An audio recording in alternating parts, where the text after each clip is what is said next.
Good morning, family. Good evening for those who listen to this in the evening. As I was meditating and thinking this morning, um, I was thinking about the people of Israel.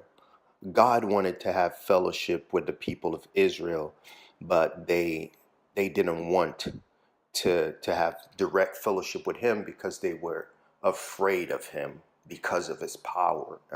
There was thunder and lightning, and they decided that Moses will be the one talking to him, and they promised Moses that, you know what, we'll do whatever he says. Thing that they didn't do. They wanted to they limited themselves to the the material blessings because Israel was a powerful empire and they were blessed materially. But one thing that I recall from all my reading of the Bible is that okay, Israel was a powerful kingdom, but they were smashed by Babylon and they were smashed by the Roman Empire and they were smashed by different people, but they kept on limiting themselves to hearing from someone hearing from God. And this is something that we do. Sometimes we just want God to bless us. We don't want fellowship with him. We don't want to serve him is too much, and that's doing too much. We don't want to hear from him directly in prayer. We don't want to hear from him directly in reading the word of God. We don't want to hear from him in meditating the word of God. We just want his hand, and we want him to bless us, to give us whatever we want, and we want to live our lives. While God, what he wanted was fellowship with Israel. He wanted Israel to be a nation of priests, a people of priesthood.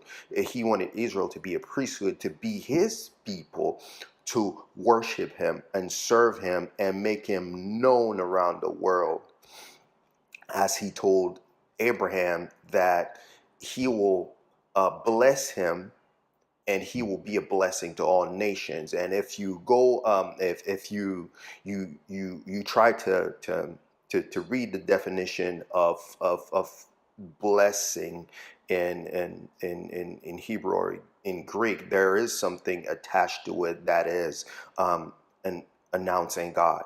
So sometimes we act like Israel. We are like the Israelite, and we don't want to directly interact with God. We don't want intimacy with God. We don't want fellowship with God, but we want what he has to offer when it comes to material blessings. And this is basically something that will get us into the path of Israel. We will spend 40 years in the wilderness instead of entering our destiny, which is doing exploit for God. And when I say exploit, it's not something that will bring our name forward, but it's something that will bring the name of the Lord forward, something that will glorify God, because our end goal is to bring glory to his name. And as Christians, we're called to glorify him in everything that we do and with everything that we received from him, meaning that our lives should be a platform for God. How everything that we have, whether it be a marriage, whether it be a job, whether it be a child, it should be a platform to display the glory of God. And I think I told this in my previous clip that we were called as Christians. We are called into the family of God to continue what Jesus started. We are called into the family of God, and it's a family with a purpose and a mission. And that mission is to bring glory to the Father. That mission is to go out and make disciples of all nations, not converts disciple, because a convert is simply someone who says, okay, I'll make this prayer. I've understood the message. We're not even sure that that person received the message. But those who are called children of God are those who have received the gospel. And what is the gospel? The gospel is that message that Jesus brought. That the gospel is that message that Paul was preaching. The gospel is that message that Peter was preaching. And what is the gospel? That Jesus came, that God sent Jesus. He lived a perfect life, died on the cross, was buried, and was raised on the third day, and he ascended to heaven. The gospel is that. There is no other gospel than that. And no other message will save you apart from the gospel. So I plead with you, brothers and sisters, and even those who don't know God. Um, this is it. As a Christian,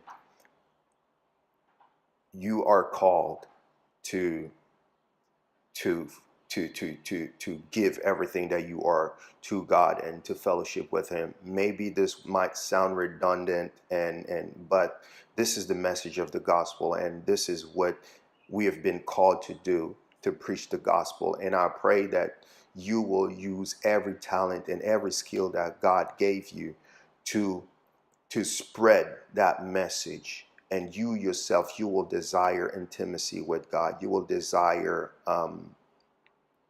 fellowship with God. I pray that we will not be like the people of Israel who said, "No, Moses, go." And sometimes we do that. Talk to the pastor, and the pastor will talk to me, and we don't do what the pastor say because we say he's not God. I thank you. I bless you, and I really want to pray that you will seek the face of God, and you will ask him to give you an increasing desire for him. Grace and peace, family. Love you guys.